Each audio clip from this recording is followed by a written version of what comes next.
जन कल्याण के लिए विकास की भावना जिसके मन में हो, जिसे समाज की कमियां और खामियां साफ साफ नजर आती हो और जिसे दूर करने के लिए समाज के लोग स्वयं उस खास शख्सियत को सक्षम मानते हो, क्या ये राजनीति और ये चुनाव उन्हीं के लिए नहीं है?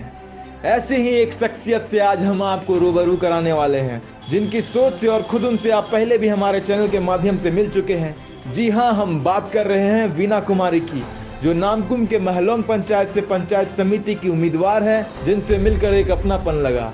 यह नहीं लगा कि हम किसी उम्मीदवार से मिल रहे हैं। मैं अगर पंचायत प्रतिनिधि के तौर पे जीती जाती हूँ तो मुझे मैं आंगनबाड़ी को एक आदर्श आंगनबाड़ी, विद्यालय को एक आदर्श विद्यालय और अपने गांव के जितने भी यूथ हैं, यूथ जनरेशन जो हैं, उनको एक मार्गदर्शन देने का कार्य करूँगी। लोगों को ये चीज़ समझ में नहीं आ रहा है कि पंचायत में पंचायत प्रतिनिधि का क्या कार्य होता है।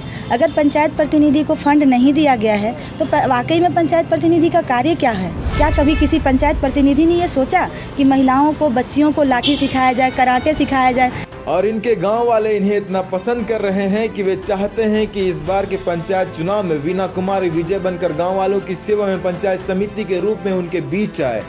लोगों के बीच इनकी इतनी चाहत है कि गांव वालों ने मिलकर वीना कुमारी के लिए महाआरती और दीप प्रज्वलन का कार्यक्रम भी रखा है। तो आइए जानते हैं गांव वालों में जो वीना कुमारी के लिए इतनी चाहत है, इसके लिए वो गांव वालों से क्या कहना चाहेंगे। और हम बात करेंगे गांव के लोगों से भी कि वे वीना कुमारी को इतना पसंद क्यों करते हैं। मैं उस दिन जब पहला इंटरव्यू दी थी तब मुझे शायद लगा था कि मैं आदर्श ग्राम की हूँ और मेरे आदर्श ग्राम में सभी लोगों के पास पेयजल व्यवस्था है। पर इस पंचायत में जब मैंने दौरा किया तो मुझे बहुत दुख के साथ व्यक्त करना पड़ रहा है कि मेरा बहुत सारा वार्ड ऐसा है, बहुत सारा ऐसा गांव है जहां लोग अभी भी डाड़ी का पानी पीने के लिए मजबूर हैं। तो फिर कहाँ है हमारे पंचायत प्रतिनिधि लोग? और फिर कैसे ये कहते हैं कि हमने 10 सारे कार्य किया है, तो आपने क्या कार्य किया है? ऐसा वार्ड भी है जहाँ पे अंधेरा में डूबा हुआ सड़क है, लोग मजबूर हैं मजदूरी करने के लिए। महिलाएं 10-10 बजे 9-9 बजे घर लौटती हैं, उनकी सुरक्षा का कोई ध्यान नहीं है क्योंकि कहीं पे भी लाइट की कोई व्यवस्था नहीं है। तो ये सब कार्य होता है पंचायत का, जो मैं अगर जीत कर आती हूँ तो सबसे पहले इन सब कार्यों को सुनिश्चित करने का कार्य करूँगी कि जब किसी बेटी का विवाह होता है तो हम ये नहीं बोलते हैं कि किसी पर्टिकुलर व्यक्ति के घर में हम दे रहे हैं, हम उस गांव का, उस पंचायत का नाम लेते हैं। तो वो विवाह जो होता है वो एकता का प्रतीक होता है। उसी तरह आज मुझे महसूस हो रहा है कि हमारा पंचायत, हमारा गाँव कितना एक है, जिसके लिए मैं धन्यवाद और आभार प्रकट करती हूँ।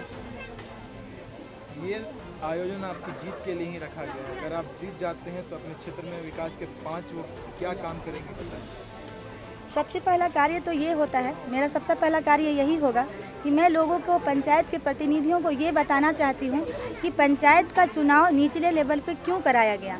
पंचायत प्रतिनिधियों को या पंचायत में जो जीते हुए प्रत्याशी होते हैं उनको कोई नेशनल लेवल का हाईवे रोड नहीं बनाना होता है या फिर कोई भी योजना ऐसा नहीं है, किसी को आपको नौकरी देने का अधिकार नहीं है। तो फिर आखिर कार्य क्या है? ये कार्य ही बताना है कि सबसे पहला पंचायत प्रतिनिधियों का कार्य क्या होता है।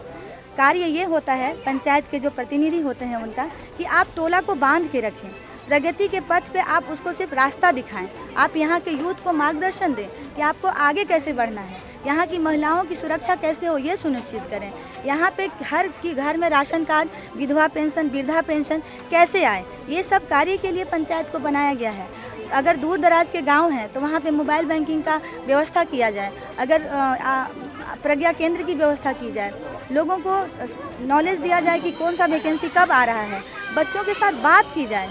बहुत सारे कार्य हैं पंचायत का, पर पता नहीं क्यों लोग सोचते हैं कि हमको जीतने के बाद बस ज़मीन का कार्य करना है या फिर वैसे कार्य करना है जिससे पंचायत का कोई लेना देना नहीं, जिससे विकास का कोई लेना देना नहीं। लोग ऐसे क्यों व्यवहार करने लगते हैं कि हम जो भी कार्य करते हैं, चाहे वो राशन कार्ड हो, वृद्धा पेंशन हो, विधवा पेंशन हो, ये सब हम अपने घर से दे रहे हैं। लोग ऐसा व्यवहार क्यों करते हैं? बस एक पहली सीख तो यही देना है कि आप गलत हैं। ये सरकार हमको मुफ्त में देती है और हमको उसको लागू करने में कोई पैसा नहीं लगता है। हमको जिस कार्य के लिए चुना गया है, बस मेरा कार्य है या पंचायत प्रतिनिधियों का कार्य होता है अपने गांव का प्रतिनिधित्व करना, ना कि अपने गांव को गर्त में ले जाना। पहले जो प्रतिनिधि थे निखिल बोलते हैं कि काम किए हैं, लेकिन हम लोग को तो ऐसा नहीं लगता है कि काम किए हैं, नहीं किए हैं सो बात नहीं है, वो भी किए हैं, लेकिन हम लोग भी कुछ सोचते हैं कि कुछ और दूसरा चुने जो कि हम लोग के लिए और दूसरा और काम कार्य को बढ़ा सके।